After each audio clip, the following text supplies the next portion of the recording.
What is going on, ladies and gentlemen? Welcome back to the channel. My name is Paul. This is the Leeds Therapy. Thank you as ever for stopping by. I really do appreciate it. And I hope you are doing well. A little bit later than normal, but I have been out. I've been at the gym. But if you're not already done so, please make sure that you are subscribed to the channel, that your notifications are turned on, and that you are liking and hyping the video for me.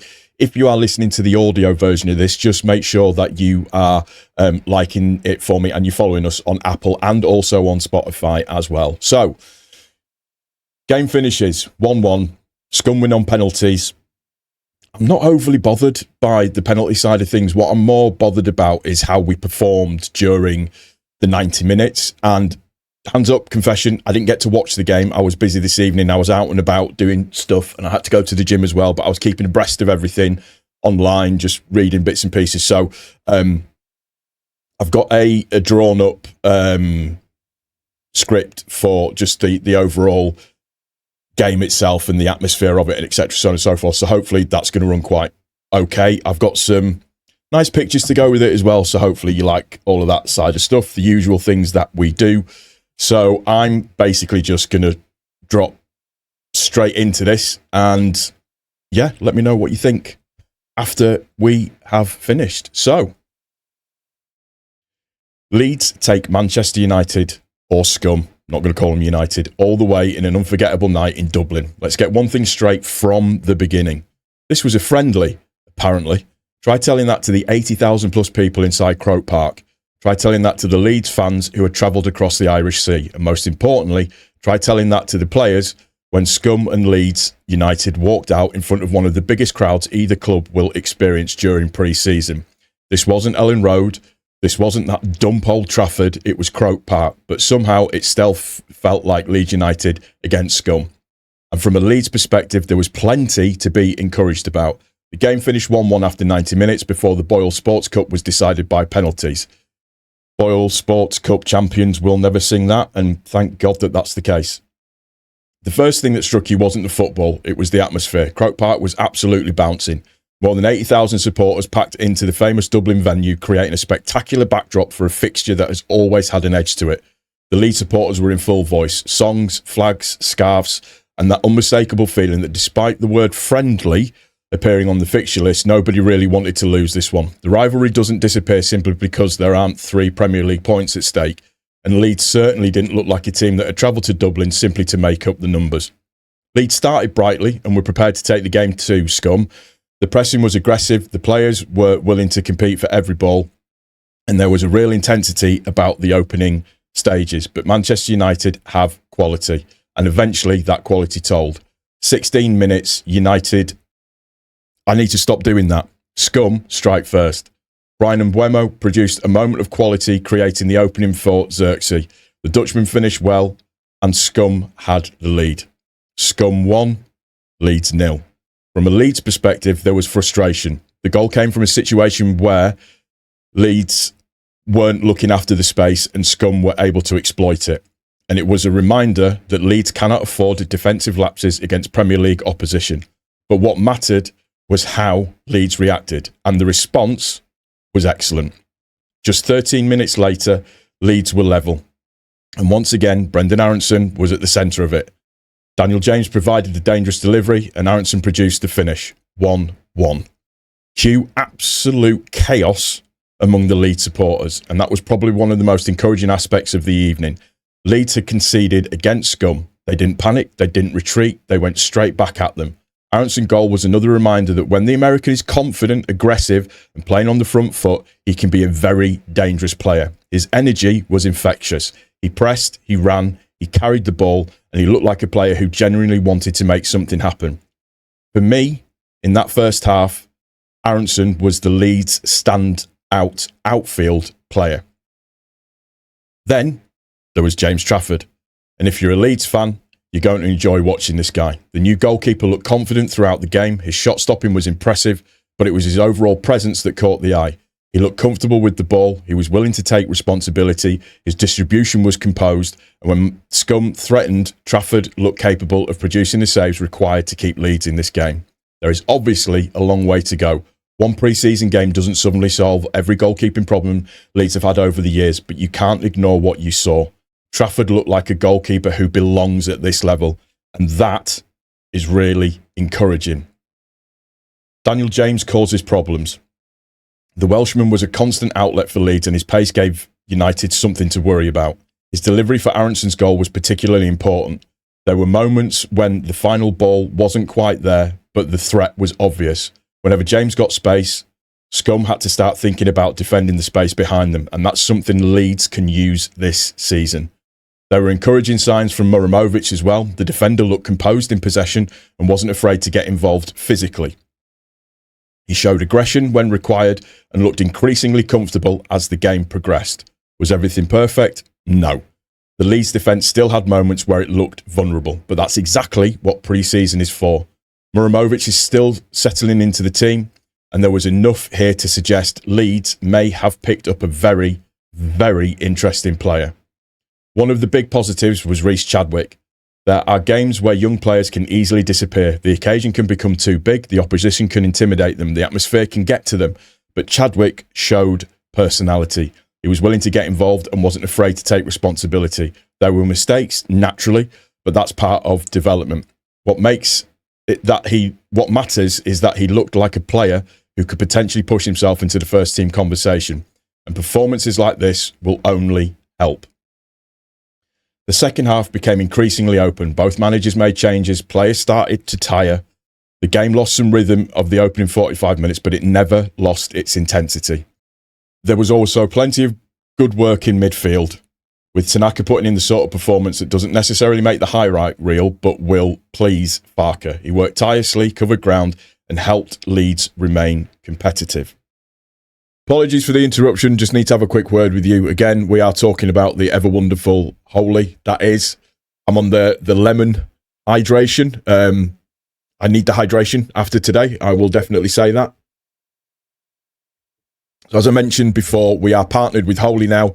Fantastic, fantastic drinks company. And because of the partnership, I have managed to secure you guys some discount codes. So it's Leeds for 10% off your Holy orders for existing customers, and Leeds 5 for £5 off your first order over $14.99, and that's for new customers. There's a QR code in here as well. As I mentioned before, with Holy, there's nothing nasty in it. There's no sugar. It's a vegan product. It's natural juices that are in it as well in terms of the drink. And it is very, very good. You get the choice of hydration, you get the choice of iced tea, you get the choice of electrolytes, and you also get the choice of milkshakes as well. And it's literally just add water, shake it up, drink, and enjoy. So thank you once again to Holy for partnering with the channel. We really do appreciate you. And if you do want to check it out, the links and stuff will be in and around on the video and also in the description below. Thank you very much to Holy again for partnering with the Leeds Therapy. Eventually, the referee brought the 90 minutes to an end. Scum won, Leeds United won. But this wasn't quite the end because the Boyle Sport Cup had to be decided, and that means penalties. Now, let's be honest, you can tell yourself it's pre-season. You can tell yourself the result doesn't matter. You can tell yourself it's simply another fitness exercise. But when you're standing opposite Manchester United, Scum, you want to win. And when you're a Leeds fan, you really want to win. The atmosphere changed completely. Players gathered around the halfway line. Goalkeepers stood alone at the other end. The pressure was suddenly enormous. Every penalty became an event. Every walk from the centre circle to the penalty spot felt like it took forever. And the Leeds supporters behind the goal did everything they could to make life uncomfortable for the Scum takers. This was no longer about fitness. This was about bragging rights. This was about taking the Boyle Sport Cup home from Dublin. And after 90 minutes of football, the two sides had to settle it from 12 yards. The shootout added another layer of drama to what had already been an excellent occasion. For Leeds, it was another opportunity to demonstrate the mentality Farke has been trying to build in this group. And I jest slightly, but I will say, you know, I'm not overly bothered about the penalty side of things. I'm more bothered about what happened over the 90 minutes. And that, for me, is what's key. So, Leeds' best players. Aronson gets an 8 out of 10 in terms of being the best outfield player. A goal, energy, movement, and plenty of aggression. Aronson looked dangerous, confident. If he can carry this level of performance into the Premier League, he could become a very important player for Farke. James Trafford, another 8 out of 10, a hugely encouraging debut against top opposition, made important saves and looked confident with the ball. The early signs are extremely positive. Daniel James, 7.5 out of 10, provided pace and width and created the equaliser. Still needs to improve his consistency with the final ball, but his threat was obvious. Muramovic, 7 out of 10, a composed performance with plenty of encouraging moments. There is clearly more to come as he becomes accustomed to his new teammates. Reece Chadwick with a 7 out of 10, a very, very promising display from the youngster. Didn't look overawed by the occasion and showed enough quality to suggest he's worth keeping an eye on. And also like to give a special mention for Nonto as well, who I would give a 7.5 to an 8 out of 10. And just in terms of his second half performance, I thought he was really, really good and looked every inch like he wants to be there. He wants to be involved. Just looked very, very good. There was a couple of really good runs that he made during the game. Overall, very, very, very pleased with Nonto. And he's making me want to say that I really want him to stay, just because that's really important for me. So, what did we learn? Aronson looks ready. There was another positive performance from him. He's playing with confidence and looks much more dangerous when he's given freedom to attack. Trafford could be a huge signing. It's early, very, very early, but Leeds supporters have every right to be excited by what they saw. Leeds can compete. Scum had quality. Leeds had moments where we caused them problems, but Leeds also had periods where they looked like the better side. That's encouraging. The youngsters aren't afraid. Chadwick's performance was another reminder that there is genuine competition for places developing within the squad. The defence still needs a little bit of work. The goal Leeds conceded highlighted some of the areas that Farke will want to tighten up before the Premier League season begins. So, my final verdict. From a Leeds perspective, I think it was a really positive night. Would we have preferred to have won? Of course. It's Scum. We don't need to pretend otherwise, but look at the bigger picture. Leeds travelled to Dublin, played in front of 80,000 people, went behind, responded, equalised, competed for the rest of the match, and took Scum all the way to penalties. There were good performances, there were youngsters who showed promise, there was a new goalkeeper who looked extremely encouraging, and there was another goal from Brendan Aronson. Most importantly, Leeds didn't look intimidated by the occasion, and that really, really matters. Because when the Premier League season begins, Leeds are going to need that mentality. The Croke Park experience was spectacular. The atmosphere was unbelievable. The football was competitive. And for a Leeds supporter, there was enough to walk away feeling optimistic. It's only pre-season. But when Leeds United and Scum meet, you don't really need to remind yourself that it's only a friendly. You already know. The rivalry is still there. And judging by the noise coming from the Leeds end at Croke Park, so are we.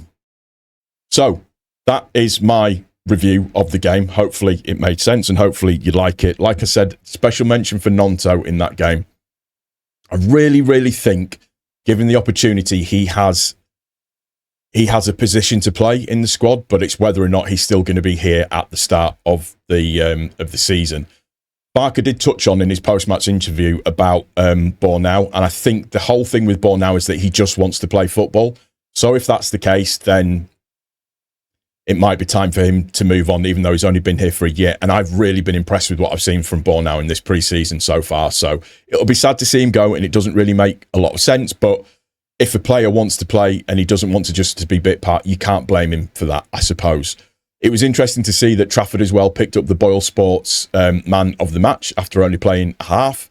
But overall, from what I saw and what I read online, he looks like he's absolute mustard, and he is going to be phenomenal. He comes for crosses. He commands his area. That's everything that we want in a player and more, particularly a goalkeeper. So over to you now, guys. What do you think in the comment section down below?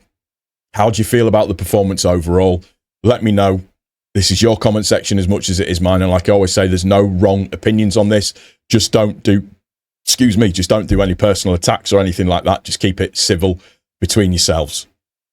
Please make sure you're liking, you're subscribed, and your notifications are turned on. If you're listening to the audio version of this, please make sure that you're doing the same as well. Ladies and gentlemen, take care of each other. Most importantly, please take care of yourself. I really do appreciate your time. Sorry this video is a little bit late. I've been a little bit busy doing some other bits and pieces. If anybody's interested, the new job is going fantastically well, and I'm really, really pleased about it so far, 3 days in. We'll see you on the next one, guys. Take it easy. Cheers.